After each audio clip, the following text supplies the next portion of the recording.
Good day to all. Welcome to the part 4 of the Unit 1 Vector Analysis Problems. So this is the last part. So இந்த problem இன்னைக்கு நம்ம பார்ப்போம். இந்த problem divergence theorem use பண்ணி solve பண்ணணும்.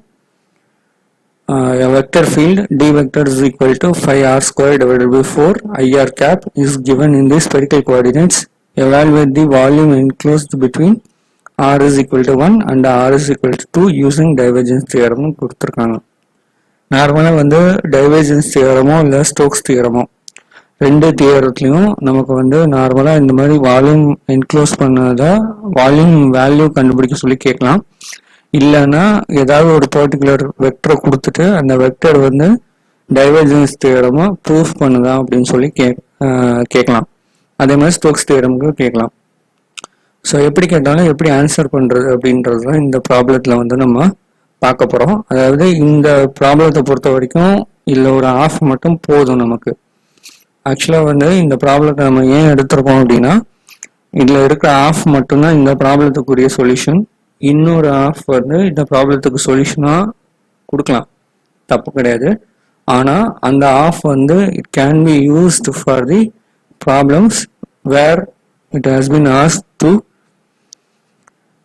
Verify the divergence theorem அப்படின்னு problem கொடுத்தாங்கன்னா அந்த மாதிரி ப்ராப்ளம்க்கும் இந்த செகண்ட் பார்ட்டை யூஸ் பண்ணிக்கலாம். ஸோ இது டியூவல் பர்பஸ்க்காக இந்த ப்ராப்ளம் கொடுத்துருக்கேன். இப்போ எப்படி ப்ராப்ளம் பண்றதுன்றத சொல்றேன்.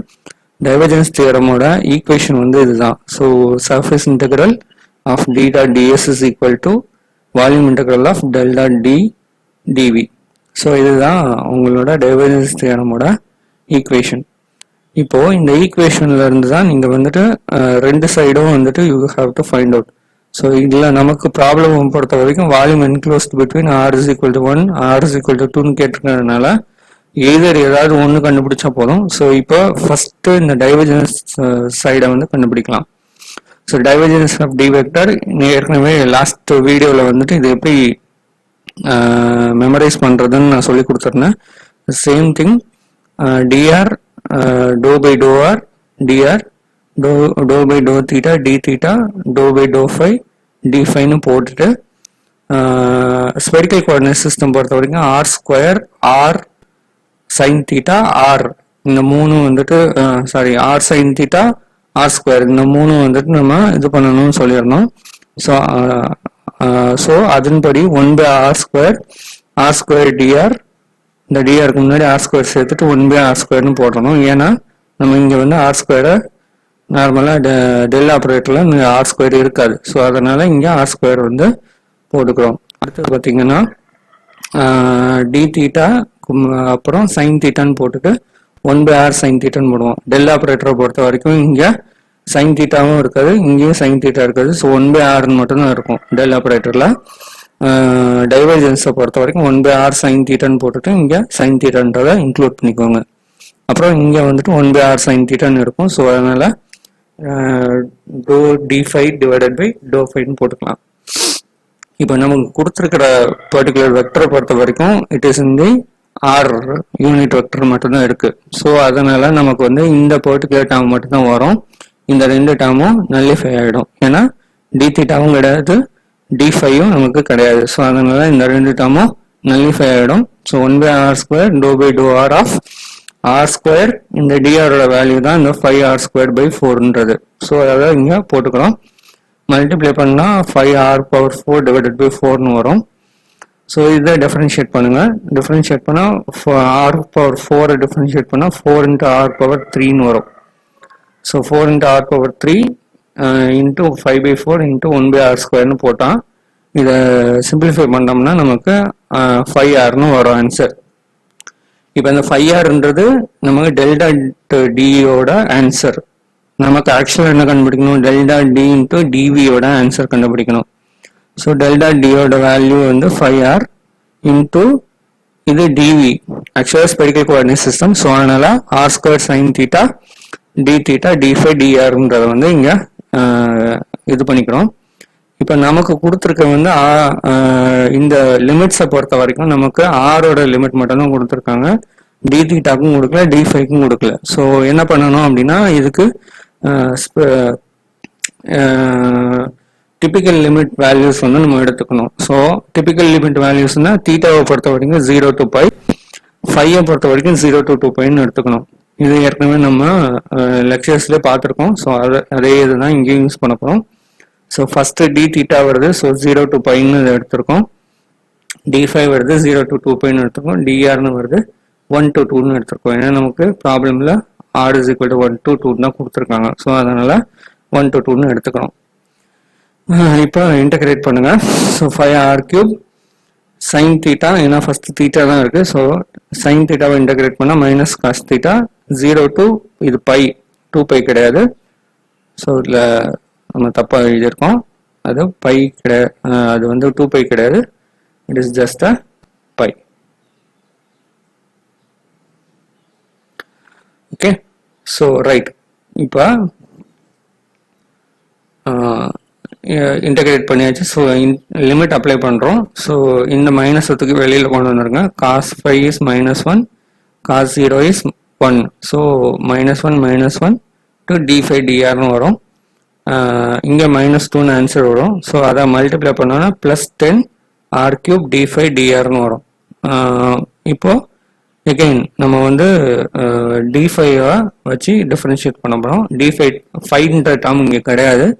அதனால டைரக்டா இன்டகிரேட் பண்ணோம்னா 5ன்னு ஆன்சர் வரும். ஸோ அதில் நம்ம அப்ளை பண்ணோம்னா 2π - 0ன்னு வரும். ஸோ 2π இல்லை மல்டிப்ளை பண்ணோம் அப்படின்னா 20π r³ வந்து நிற்கும், drன்னு இருக்கும்.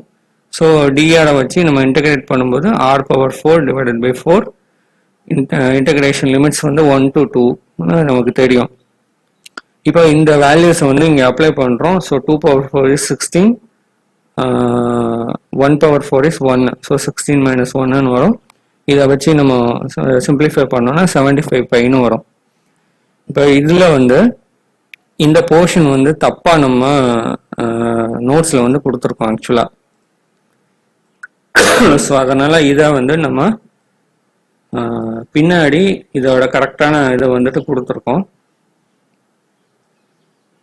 இதில் தான் நம்ம கரெக்டான ஆன்சர் வந்து கொடுத்துருக்கோம். ஸோ இதில் என்ன பண்ணியிருக்கோம் அப்படின்னாக்கா நம்மளோட d.ds-ஓட வேல்யூ எவ்வளோன்றதை கண்டுபிடிக்கணும்னு சொல்லி கொடுத்துருக்கோம். ஸோ அதுதான் இங்கேயும் நம்ம பண்ணியிருக்கோம். d.n/ds-ன்னு சொல்லி கொடுத்துருக்கோம். இந்த n-ன்றது வந்து it is nothing but a unit vector. So இந்த யூனிட் வெக்டரோட வேல்யூ இந்த வெக்டரோட வேல்யூ என்னவா இருக்கோ அதே தான் இங்கே இருக்கணும். ஏன்னா இங்கே டாட் ப்ராடக்ட் இருக்கு. அதனால யூனிட் வெக்டர் வேல்யூ இங்கே என்ன இருக்கோ அதே தான் இங்கேயும் இருக்கணும். அப்போ நமக்கு ப்ராப்ளம் கொடுத்துருக்கு. டி வெக்டர் வந்து ஆரோட யூனிட் வெக்டர்னு கொடுத்துருக்காங்க. ஸோ இங்கேயும் வந்து ஆரோட யூனிட் வெக்டர் தான் இருக்கணும்.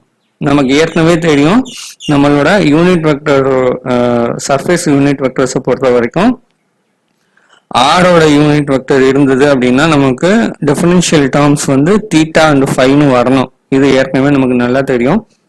ஸோ அதை பேஸ் பண்ணி நம்ம எடுத்தோம் அப்படின்னா 5r²/4 r² sin θ d θ d∅ கொடுத்துருக்கணும்.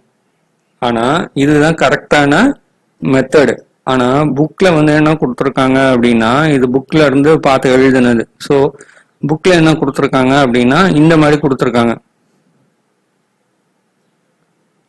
5r²/4 r dr dθன்னு கொடுத்துருக்காங்க. இப்படி பண்ணவே கூடாது. அது மட்டும் இல்லாமல் அதில் ஏதோ ஒரு தப்பான ஒரு இதை வந்து கொடுத்துருக்காங்க. இது தனஞ்சயன் புக்ல இருந்து எடுத்தது. ஸோ தனஞ்சயன் புக் யாராவது ஃபாலோ பண்ணீங்கன்னா இந்த ப்ராப்ளமை பொறுத்த வரைக்கும் இந்த ஸ்டெப்பே தப்பு. இப்படி பண்ணக்கூடாது. அதுக்கு பதிலாக எப்படி பண்ணணும் அப்படின்னா இந்த மாதிரி தான் பண்ணணும். ஸோ அதில் நமக்கு ஐஆர் வெக்டரோட இது வந்து சர்ஃபேஸ் காம்பனன்ட் வந்து வரணும். ஸோ ஐஆர் வெக்டரோட சர்ஃபேஸ் காம்பனன்ட்னு பார்த்தீங்கன்னா r² sin θ d θ d∅ தான் வரணும். ஸோ இந்த இதை பொறுத்த வரைக்கும் இந்த கரெக்ஷன் வந்து ரொம்ப இம்பார்ட்டன்டானது. சரியா? So right. இப்போ மல்டிப்ளை பண்ணுங்க. 5r⁴ divided by 4 sin θ d θ d∅ இருக்கு. இப்போ நமக்கு வந்து இன்டகிரேஷன் லிமிட்ஸ் வந்து தீட்டாவுக்கும் 5க்கு மட்டும்தான் வரணும். ஸோ தீட்டாவை பொறுத்த வரைக்கும் 0 to π, 5ஐ பொறுத்த வரைக்கும் 0 to 2π. இது ஏற்கனவே நம்ம பார்த்தது தான். இங்கே அப்ளை பண்ணுறோம். அப்ளை பண்ணால் இது வந்து ஆர் டேர்மும் கான்ஸ்டன்ட் டேர்முமா இருக்கு. So 5r⁴ divided by 4 sin theta integrate பண்ணா minus cos theta 0 to pi integration of 0 to 2 pi d phi ன்னு இருக்கு. இப்போ இதை வந்துட்டு நீங்க அப்ளை பண்ணுங்க. ஸோ -1 ஸோ இது -2ன்னு வரும். இங்கே ஏற்கனவே ஒரு மைனஸ் இருக்கு. ஸோ ரெண்டு மைனஸ் மல்டிப்ளை பண்ணால் நமக்கு ப்ளஸில் வரும். இங்கே 2 பைன்னு ஆன்சர் கிடைக்கும். ஏன்னா இதை இன்டகிரேட் பண்ணோம்னா 2 பை -0ன்னு இருக்கும். ஸோ 2 பைன்னு ஆன்சர் வந்ததுன்னா நம்ம ரெண்டே மல்டிப்ளை பண்ணும்போது 4 பைன்னு ஆகும். இப்போ இதை வந்து நம்ம சிம்பிளிஃபை பண்ணணும். 5r⁴ பைன்னு வரும். இப்போ என்னன்னா இது வெறும் r மட்டும்தான் இருக்கு. இங்கே இன்டகிரேஷன் முடிஞ்சு போச்சு. இப்போ நமக்கு வந்து ஆன்சர் வந்து என்னவா இருக்கணும், 75 பைன்னு வரணும். அப்போ நமக்கு இங்கே r மட்டும்தான் இருக்கு. அப்போ ஆரோட லிமிட்ஸ் இங்கே அப்ளை பண்ணுவாங்க. இன்டகிரேட் பண்ணாம ஆரோட லிமிட்ஸ் இங்கே அப்ளை பண்ணுங்க. ஸோ 16 - 1, ஏன்னா இது 2 லிமிட் வந்து 2வும் 1ன்னு தான் வரும். அப்போ 2 இங்கே அப்ளை பண்ணோம் அப்படின்னா 2⁴ is 16. 1 அப்ளை பண்ணோம்னா 1⁴ is 1. ஸோ 16 - 1ன்னு வரும். இது பண்ணோம்னா 75 பைன்னு வரும். ஸோ இதுதான் நமக்கு ரெக்வயர்ட் ஆன்சர். ஸோ இதுதான் கரெக்டான ஸ்டெப்பு. தனஞ்சன் புக்கை யாராவது ஃபாலோ பண்ணீங்கன்னா தயவு செஞ்சு இந்த ஸ்டெப்பை சரி பண்ணிக்கோங்க. ஓகே. So next problem. இது வந்து ஸ்டோக்ஸ் தியரமை வெரிஃபை பண்ணுறதுக்குரிய ஒரு பர்டிகுலர் ப்ராப்ளம். இதில் ஒரு டயக்ராம் கொடுத்துருக்காங்க. இது வந்து ஒரு சர்க்குலேஷன் டயக்ராம். நார்மலாக ஸ்டோக்ஸ் தியரமை வந்து இந்த மாதிரி சர்க்குலேஷன் டயக்ராம் கொடுத்து தான் கொடுப்பாங்க.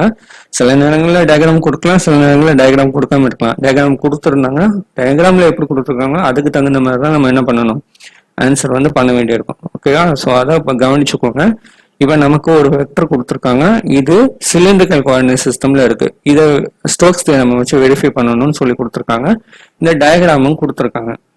இந்த டயக்ராம்ல பொறுத்த வரைக்கும் எப்படி இது பண்ணியிருக்காங்க அப்படின்னாக்கா எக்ஸ் ஆக்சிஸும் ஒய் ஆக்சிஸும் தான் கொடுத்துருக்காங்க. ஆனால் நமக்கு கொடுத்துருக்க வெக்டர் எதில் கொடுத்துருக்காங்க, சிலிண்ட்ரிக்கல் கோஆர்டினேட் சிஸ்டம்ல கொடுத்துருக்காங்க. அப்போ நம்ம இந்த டயக்ராமுக்கு தகுந்த மாதிரி வெக்டரை வந்து என்ன பண்ணணும், மாற்றணும். ஏன்னா நம்ம டயக்ராமை மாற்ற முடியாது, ஆனால் அதுக்கு மேலே வெக்டரை மாற்றிக்கலாம்.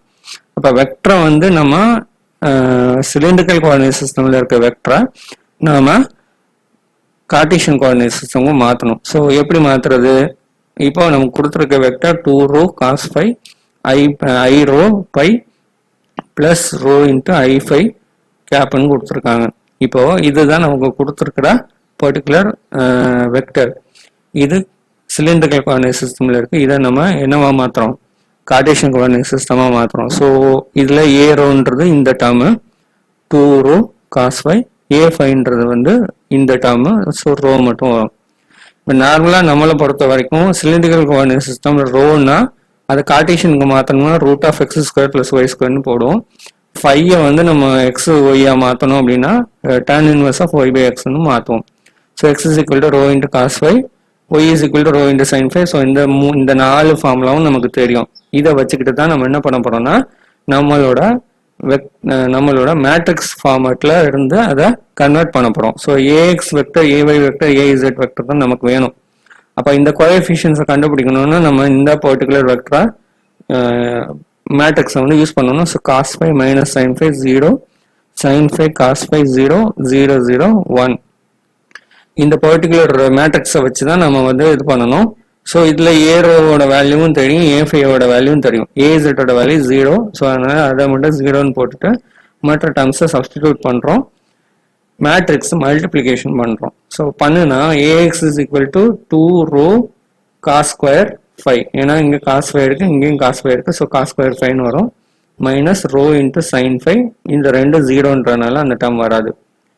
ay sin phi 2ρ cos phi அப்புறம் ρ into cos phi. So plus வந்துடும். முடிஞ்சதா? இப்போ நமக்கு என்ன பிரச்சனைனா ரோன்றது என்ன, x into cos phi. So sorry, எக்ஸ்ன்றது என்ன, ரோ இன்ட்டு காஸ் பை.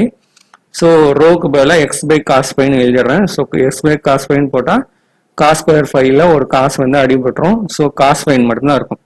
இப்போ இந்த டேர்மும் வந்துட்டு எனக்கு ax வெக்டரை இங்க 5 டேர்மும் உள்ள இருக்கு. ஸோ இதையும் நான் நல்லிஃபை பண்ணணும். அப்போ எனக்கு 5 cos⁵ வேல்யூ என்னன்னு தெரியணும். அதுக்கு நான் என்ன பண்றேன் அப்படின்னா ஒரு ரெப்ரசன்டேஷன் வந்து கொடுக்குறேன். 5யோட இது வந்து இருக்கும்போது எனக்கு ஆப்போசிட் சைடு ஒய்னும் இது எக்ஸ்ன்னு எடுத்துக்கிட்டா என்னோட ஹைபாட்டோனஸ் தான் இந்த root of X square plus Y square. So இந்த பர்டிகுலர் ரெப்ரசன்டேஷனை பொறுத்த வரைக்கும் அது இப்படித்தான் வந்து நம்ம எழுத முடியும். ஏன்னா இது எக்ஸ் ஸ்கொயர் இது ஒய் ஸ்கொயர்னா இது ஆப்போசிட் சைடாக தான் இருக்கும், இது வந்து அட்ஜசன்ட் சைடாக தான் இருக்கும். ஸோ அதனால இந்த மாதிரி ஒரு particular rectangular right angle triangle வந்து நம்ம போட்டுட்டு அதை பேஸ் பண்ணி வந்து இந்த பர்டிகுலர் வேல்யூ எப்படி கண்டுபிடிக்கணும்ன்றத பார்க்குறோம். அப்போ காஸ் ஃபைன்றது இந்த இடத்த பொறுத்த வரைக்கும் adjacent side by hypotenuse. So cos phi is equal to x by root of x square plus y square னு எழுதலாம். அதை தான் இங்கே பண்ணியிருக்கோம். So 2x into x divided by root of x square plus y square னு எழுதியிருக்கோம். இங்கே ஏற்கனவே வந்து ரோவோட வேல்யூ இருக்கு. ஸோ ரோவோட வேல்யூ அப்படியே சப்ஸ்டிடியூட் பண்ணுங்க. sin phi ஓட value y divided by root of x square plus y square. Again நம்ம இதே டயக்ராம்ல இருந்தா sin phi is equal to opposite side y divided by root of x square plus y square னு எழுதுறோம். So இது ரெண்டையும் நம்ம cancel பண்ணிடுறோம். நமக்கு ஆன்சர் இப்படி வருது. இதர் நம்ம வந்து இதை 2x cos phi minus yன்னு எடுத்துக்கிட்டாலும் சரி, இல்லை 2x squared by root of x square plus y square minus yன்னு எடுத்துக்கிட்டாலும் சரி, ரெண்டுமே வந்து நமக்கு இதுதான்.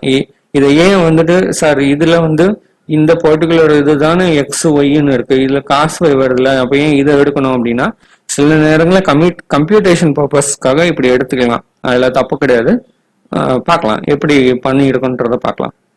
இப்போ ஏவையை எடுத்துக்கிறோம். ஏவையில் 2 ரோ காஸ் ஃபை சைன் ஃபைன்னு இருக்கு. ஸோ அந்த வேல்யூஸை சப்ஸ்டிடியூட் பண்ணுறேன். பண்ணிட்டு இதை சிம்பிளிஃபை பண்ணோன்னா 2y காஸ் ஃபை பிளஸ் எக்ஸ்ன்னு வருது. சரிங்களா? இல்லைன்னா 2xy divided by root of X square plus Y square plus எக்ஸ்ன்னு வருது. இப்போ டெல் கிராஸ் ஹெச் வந்து கண்டுபிடிக்கணும். ஏன் இதை கண்டுபிடிக்கணும்? ஏன்னா என்னோட ஸ்டோக்ஸ் தியரம் வந்து என்ன சொல்லுது, integration of A dot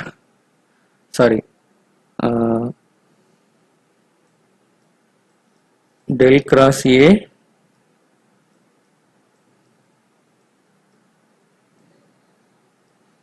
dl is equal to integration of a dot dl. இங்கே ds வரும். சரியா? அப்போ இந்த பர்டிகுலர் இதுதான் வந்து நான் என்னோட ஸ்டோக்ஸ் தியரம். ஸோ இதில் எனக்கு a dot dl வந்து என்னன்றதை கண்டுபிடிக்கணும். அதுக்கு முன்னாடி டெல் கிராஸ் ஏன்றது இன்னும் ஒரு பார்ட்டு. ஸோ அந்த பார்ட்டை இப்போ கண்டுபிடிக்கணும்னா டெல் கிராஸ் ஏன்றது என்னன்றது முதல்ல தெரியணும். So i vector, j vector, k vector, doe by doe X, doe by doe Y, doe by doe Z. So அந்த வேல்யூஸை சப்ஸ்டிடியூட் பண்ணி நான் கிராஸ் மல்டிப்ளை பண்ணேன்னா எனக்கு ஆன்சர் 0ன்னு வருது. சரியா? இப்போ a டாட் dl வேல்யூ என்னன்றதை கண்டுபிடிப்போம். இப்போ a டாட் dlன்றது வந்து இது ஒரு லைன் இன்டெக்ரல். நமக்கு கொடுத்துருக்க டயக்ராம் வந்து இப்படி கொடுத்துருக்காங்க. அதாவது இது 0ன்னு வச்சுக்கோம், இது 1, இது 0,1ன்னு வச்சுப்போம், இது வந்து 1,0ன்னு வச்சுப்போம். சரியா? இப்போ இங்க இருந்து இங்க வந்துட்டு இங்க இருந்து மறுபடியும் இங்க போயிட்டு அப்புறம் இங்க இருந்து இங்க வருது. ஸோ இந்த மாதிரி தான் நமக்கு டயக்ராம் கொடுத்துருக்காங்க. அப்போ நம்மளோட ஏ டாட் டிஎல் வெக்டரை வந்து ஃபர்ஸ்ட் இந்த டிரெக்ஷன்ல போற வெக்டரை எடுக்கணும், எக்ஸ் வெக்டரை மட்டும் எடுக்கணும்னு அர்த்தம். அப்போ எக்ஸ் வெக்டரை மட்டும் எடுத்தோம்னா 2x cos phi plus yன்னு எடுக்கலாம். ஏன் அப்படி எடுக்கிறோம்? ஏன்னா எக்ஸ் வெக்டர்ன்றது எக்ஸோட கோஎஃபிஷியன்ட்டுக்கான வெக்டர். ஸோ அதுதான் இந்த வெக்டர். ஓகேவா? ஸோ அதனால இங்க இதை இப்படி எடுக்கணும். சார் ஏன் இங்க காஸ் ஃபைன்னு எடுத்திருக்கீங்க? கம்ப்யூட்டேஷன் பர்பஸ்க்காக தான் எடுத்திருக்கேன். ஏன்னா நம்ம எக்ஸ் divided by root of X square plus y ஸ்கொயர்னா கொஞ்சம் டஃப்பாக இருக்கும் கால்குலேஷன் பண்ணுறதுக்கு. அது கொஞ்சம் மேத்தமெட்டிக்கலாக கொஞ்சம் டீப்பாக இருக்கும். ஸோ அதனால இங்கே காஸ் ஃபைன்னு எடுத்திருக்கேன். அப்படின்னா உங்களுக்கு ஆன்சர் ஈஸியாக வந்துடும். இன்னொன்று நமக்கு ஆன்சர் 0ன்னு வருது. அதனால இந்த இதை அப்படியே எடுத்துக்கிறது நல்லதுன்றனால அப்படியே எடுத்திருக்கோம். So ix. அடுத்தது இந்த 1ல இருந்து இந்த 1க்கு, ஏன்னா இங்க இது வரைக்கும் வந்துட்டோம், அப்புறம் இங்க இருந்து இந்த 1க்கு வந்து நம்ம இது பண்ணணும். ஸோ அதனால நமக்கு வந்து integration of 1 to 1 2x cos phi ay, இது ix வெக்டரோட coefficient into 2y cos phi plus x into iy vector into இந்த ix dx plus iy dy. ஏன்னா இது ரெண்டு கோஆர்டினேட்லயுமே நமக்கு வந்து கவர் ஆகுது. அதனால ix dx iy dyன்னு எடுத்துக்கிறோம். அதாவது நம்மளோட ரெண்டு பர்டிகுலர் காம்பனண்ட்டுமே இதுல உள்ள வர்றதுனால அப்படி எடுத்துக்கிறோம். Integration of 1 to 0 y component மட்டும் அடுத்து வரும். ஸோ y காம்பனண்டோட இது மட்டும் எடுத்துக்கிட்டா போதும். So 2y cos y plus x into iy cap dy. So இதை இன்டகிரேட் பண்ணுங்க. இது dx மட்டும் இருக்கு. So 2 into x square by 2 into cos y. இதோட லிமிட்ஸ் அப்ளை பண்ணா 0 to 1 அப்ளை பண்றோம். இப்போ இங்க கவனிச்சோம்னா ix dx அதோட இங்க டாட் ப்ராடக்ட் நம்ம பண்ணோம்னா 2x cos y minus y மட்டும் வரும். ஸோ இதை இன்டகிரேட் பண்ணோம்னா 2x square by 2 cos y மட்டும் இருக்கும். So 2 அடிபட்டுரும் x square cos y வரும். அதே மாதிரி இந்த டேர்ம் எடுத்துக்கோங்க. iy into iy இது பண்ணும்போது இந்த டேர்ம் மட்டும் வரும். ஸோ 2y cos y இருக்கிறத நீங்க மறுபடியும் டிஃபரன்ஷியேட் பண்ணி இன்டகிரேட் பண்ணீங்கன்னா 2y square by 2 வரும். அந்த 2 கேன்சல் ஆகி வெறும் y square மட்டும் தான் இருக்கும். So y square cos y 1ல இருந்து மறுபடியும் 1 வரைக்கும் பிளஸ் இந்த இதில் பொறுத்த வரைக்கும் 2y square by 2. ஸோ அதனால இங்கேயும் y square cos y இருக்கும். ஸோ 1 to 0ன்னு அப்ளை பண்றோம். இப்போ இதுல இருக்க லிமிட்ஸை வந்து நம்ம அப்ளை பண்ணோம்னா அகைன் இது 0ன்னு தான் வரும். ஸோ ஸ்டோக்ஸ் தியரம் வெரிஃபை பண்ணியாச்சு.